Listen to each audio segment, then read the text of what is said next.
अभ्यासक्रम बांधकाम पर्यवेक्षक आपला विषय आहे सर्वेइंग.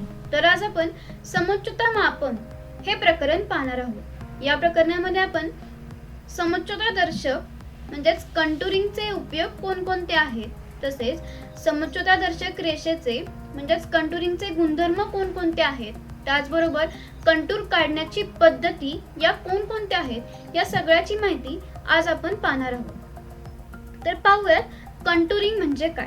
पहा, भूस्वरूपाचा उंच संकल्पना अभ्यासण्यासाठी जी मोजणी केली जाते तिला समोच्चता मापन असे म्हणतात. म्हणजेच सांगायचं झालं तर मोजणीमध्ये जमिनीवरील दोन बिंदूंमधील आडवे अंतर हे मोजले जाते, परंतु या आडव्या अंतरावरील दोन बिंदूंच्या उंच संकल्पनाबाबत आपणास माहितीही मिळत नाही.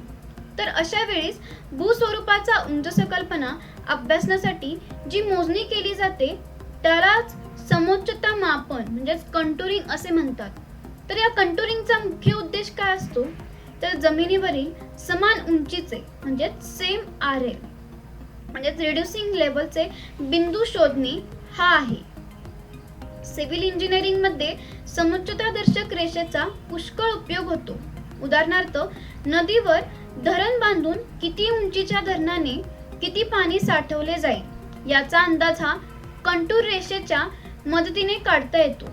तसेच संभाव्य बुडीत क्षेत्रही ठरविता येते. फक्त किनारा रेषा वगळता सामान्यतः कंटूर्स हे जमिनीवर दिसत नाही. दरी, डोंगराळ, सपाट, उताराची जमीन यांसारखी जमिनीचे वैशिष्ट्ये दाखवण्याची समोच्चता मापन ही सर्वोत्तम पद्धती आहे. तर आता आपण समोच्चता दर्शक म्हणजे कंटूर नकाशाचे उपयोग पाहूयात. तर याचा उपयोग काय होतो पहा.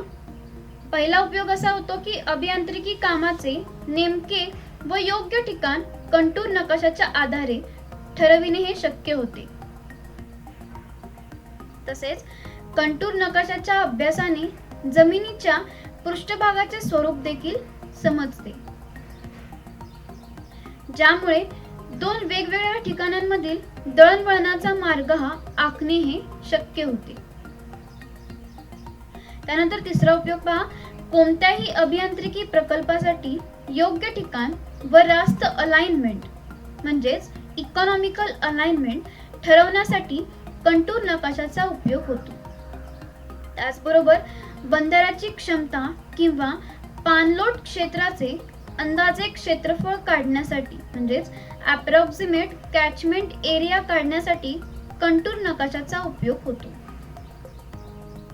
त्यानंतर कंटूर नकाशापासून जमिनीच्या पृष्ठभागाचा सेक्शन देखील कोणत्याही दिशेत हा आपल्याला काढता येतो. तर आता आपण बघितले कंटूर नकाशाचे उपयोग.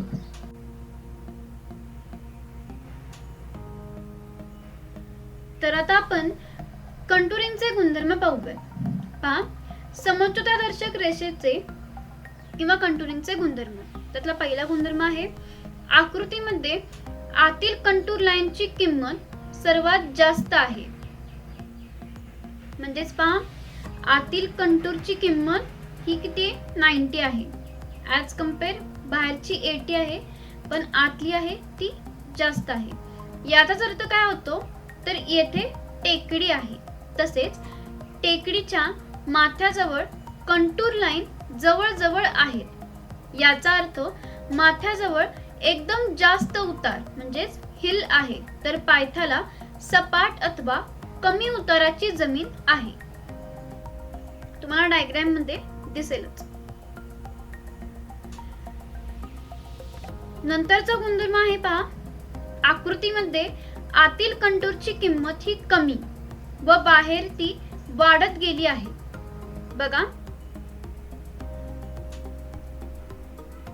बाहेरची किंमत ही कशी आहे, जास्त आहे, तर आतील किंमत ही किती आहे, कमी आहे. इथे पहा 100 आहे, तर बाहेर किती आहे पहा, तर 120 आहे. म्हणजेच ही बाहेर ही जास्त तर आतमध्ये ही कमी कमी होत गेलेली आहे. याचाच अर्थ जमिनीमध्ये खड्डा अथवा तलाव आहे. कंटूर रेषा तळाच्या काठाला जवळ जवळ आहेत, तर आतमध्ये लांब लांब आहेत। याचा अर्थ काठाजवळ जास्त उतार म्हणजेच स्टीप स्लोप आहे व मध्यात सपाट किंवा कमी उतार आहे, म्हणजे त्याला डिप्रेशन असं देखील म्हणलं जातं। तर या दोन गुणधर्मांचा म्हणजेच हिल आणि डिप्रेशनचा आपण एक छोटा व्हिडिओ पाहूया, म्हणजे तुम्हाला नक्की समजेल। Contour plan of hill and pond. Let us see the contour plan of hill and slope. Contour plan of hill. Approximately concentric closed contours with increasing values towards center indicate a hill. Contour values increases towards center because of elevation of hill increases from base.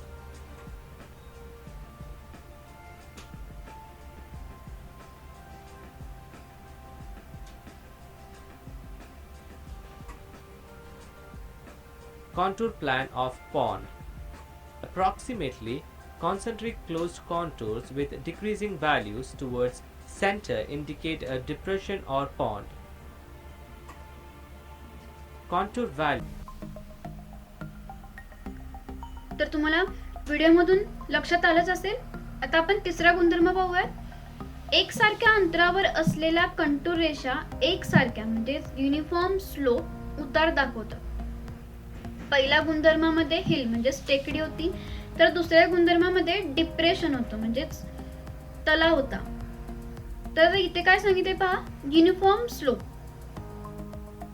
म्हणजेच एकसारख्या अंतरावर असलेल्या contour रेषा या एकसारख्या म्हणजे uniform दाखवतात। तुम्हाला इथे डायग्राम मध्ये दिसेलच, या कशात युनिफॉर्म म्हणजेच एकसारख्या कंटूर रेषा आहेत। आपला नंतरचा गुणधर्म आहे कंटूर लाईन एकमेकांना छेदत किंवा ओलांडत नाहीत, परंतु बाहेर आलेल्या कडा या ओव्हरहँगिंग क्लिफ असल्यास कंटूर या एकमेकांना ओलांडतात। तसेच एकावर एक येणारा भाग हा डॉटेड रेषांनी दाखवतात। बघा, एकावर एक भाग आलेला आहे, हा कसा दाखवलेला आहे, डॉटेड रेषांनी दाखवलेला आहे। तर आता आपण याचा एक व्हिडिओ बघूया, म्हणजे तुम्हाला ओव्हरहँगिंग क्लिफ ही कन्सेप्ट काय आहे ते समजेल। Overhanging cliff. This animation shows the contour lines of an overhanging cliff. Two contour lines of different elevation cannot cross each other except in the case of overhanging cliff.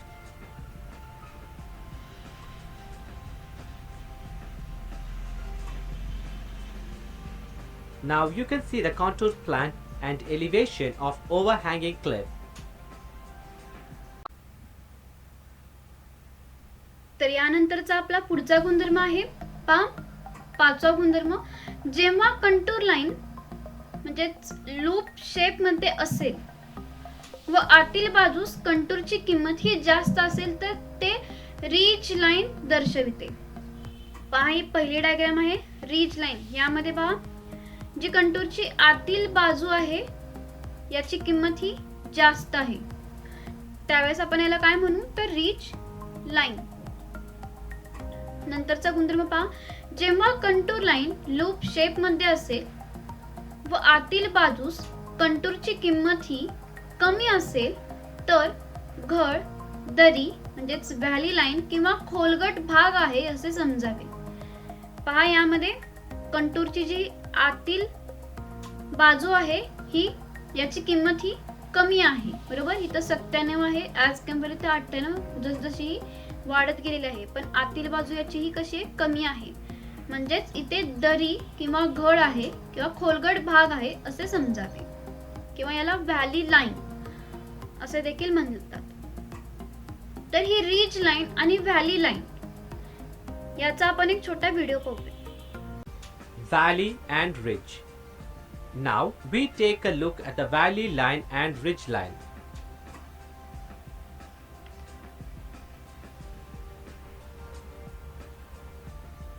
Valley line is indicated when lower values are inside the loop. Ridge line is indicated when higher values are inside the loop.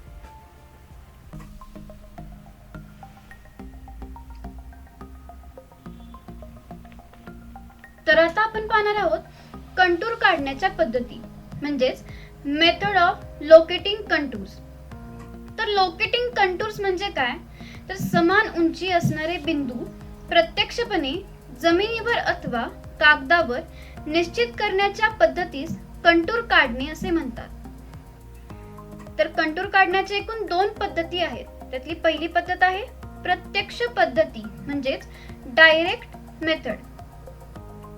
या प्रत्यक्ष पद्धतीचे देखील 2 प्रकार पडतात. त्यातला पहिला प्रकार आहे जेव्हा क्षेत्रफळ हे लांब व एका स्थानकावरून नियंत्रित करता येण्यासारखे नसेल तेव्हा. व दुसरा प्रकार आहे जेव्हा क्षेत्र हे लहान व एका स्थानकावरून नियंत्रित करता येण्यासारखे असेल तेव्हा. नंतर आहे अप्रत्यक्ष पद्धती म्हणजेच इनडायरेक्ट मेथड. या इनडायरेक्ट म्हणजेच अप्रत्यक्ष पद्धतीचे देखील पुढे 2 प्रकार पडतात. त्यातला पहिला प्रकार आहे आडव्या छेदाचा वापर करून म्हणजेच बाय युजिंग क्रॉस सेक्शन. व दुसरा प्रकार आहे चौरस वापरून म्हणजेच बाय युजिंग स्क्वेअर. तर आता आपण पहिली पद्धत पाहणार आहोत, प्रत्यक्ष पद्धती म्हणजेच डायरेक्ट मेथड. याचा आपण एक व्हिडिओ पाहूयात म्हणजे तुम्हाला लक्षात येईल डायरेक्ट पद्धती कशी आहे. Direct method of locating contours. Let us see about direct method of locating contours.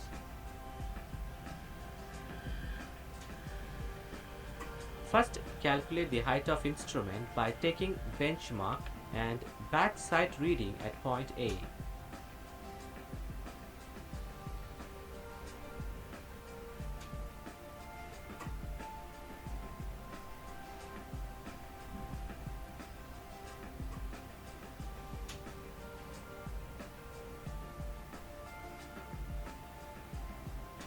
Staff is placed at several positions to trace the elevation of 100 meter.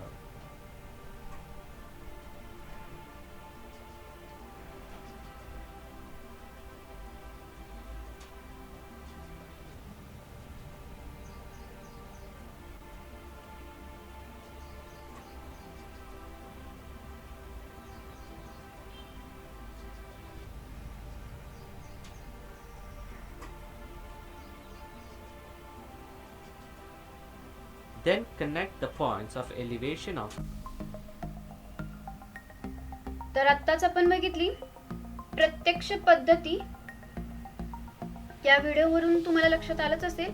या पद्धतीत कंटूर रेषा काढण्यासाठी किरण रेषा पद्धती म्हणजेच मेथड ऑफ रेडियल लाईन वापरली जाते. ही पद्धती वेळखाऊ व कंटाळवाणी आहे, परंतु ही पद्धती वास्तविक व अचूक कंटूर लाईन देते. Square method.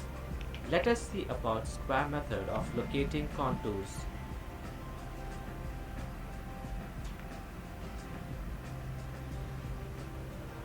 First, calculate the height of instrument by taking benchmark and back sight reading at point A.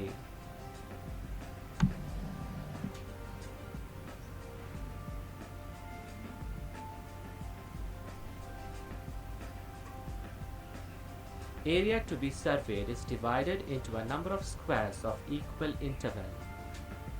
Elevation of the corners of the square are determined by leveling.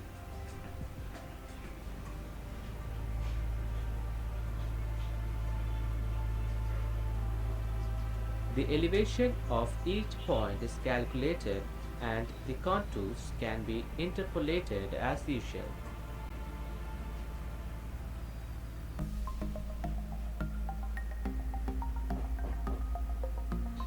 तर आत्ताच आपण बघितली अप्रत्यक्ष पद्धती म्हणजेच indirect method.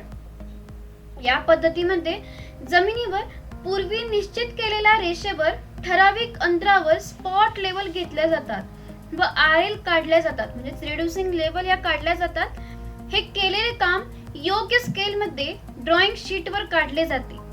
संबंधित बिंदूवर spot levels या लिहिल्या जातात व कंटूर लाईनचे बिंदू हे हिशोब करून निश्चित केले जातात. आवश्यक कंटूर मिळवण्यासाठी ते बिंदू जोडले जातात. या पद्धतीत क्षेत्रफळ हे अनेक चौरसांमध्ये विभागले जाते. या चौरसाचे माप हे जमिनीच्या स्वरूपावर अवलंबून असते. म्हणजेच जमीन जास्त उंच सकल असेल तर चौरस हा लहान आकाराचे असतात, तर जमीन ही सपाट असल्यास चौरस हे मोठ्या आकाराचे असतात. ही पद्धती जलद व कमी त्रासदायक असली तरी देखील यामुळे कंटूर लाईनची अंदाजे स्थितीही मिळते.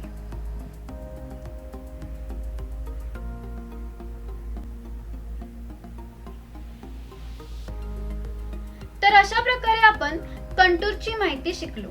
धन्यवाद.